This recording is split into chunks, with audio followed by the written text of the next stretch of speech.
Ferguson, Missouri is a city on edge once again tonight as outrage over the deadly police shooting of an unarmed black man flares back up.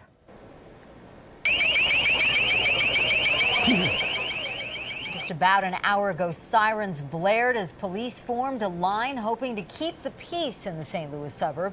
Crowds of protesters have once again hit the streets to condemn the shooting more than a week ago. Some protesters were dragged away amid all the chaos. KCAL 9's Dave Bryan joins us now with the very latest on the tense situation on the streets. Dave. Yeah, Sylvia, a fluid situation in Ferguson tonight. Plenty of tension on the streets. What appeared to be several arrests were made, and there were reports that bottles were being thrown. But in the end, so far at least tonight, no tear gas, no smoke bombs, and no clashes on the streets. The crowd would relax. Lights flashing and sirens blaring, local and state police lined the streets in downtown Ferguson, Missouri on another night of protests. Police asking the demonstrators to disperse and get out of the street. This is the police department. You must disperse the street immediately. As the week-long series of peaceful protests and occasional street clashes over the fatal police shooting of unarmed 18-year-old Michael Brown continued.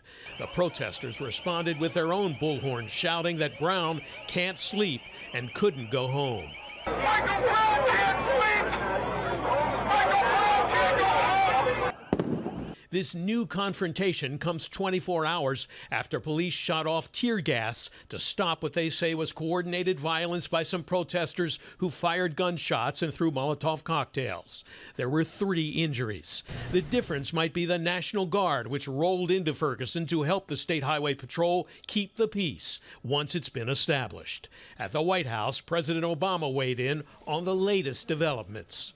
Well, I understand the passions and the anger that arise over the death of Michael Brown. Giving into that anger by looting or carrying guns and even attacking the police only serves to raise tensions and stir chaos. It undermines rather than advancing justice. Back in Ferguson, an independent autopsy determined that Michael Brown was shot at least 6 times, twice in the head. But what's still not clear is whether Brown was backing up when he was shot or whether his hands were up in a sign of surrender. So I put my hands up and you see where that wound is at. It could have happened if he put his arms across in a defensive manner. We don't know. The autopsy, commissioned by Brown's family and performed by internationally respected pathologist Dr. Michael Baden, conceded the examination was not complete, that no gunpowder was found on Brown's body, indicating that Brown was not shot at close range. But Baden did not have access to Brown's clothing to see if there were any gunpowder marks on that. And Baden did not see X-rays taken after the shooting showing the precise bullet locations in Brown's body. And now a third autopsy being performed by the federal government, which will be compared to the county medical examiner's results. That was the first autopsy.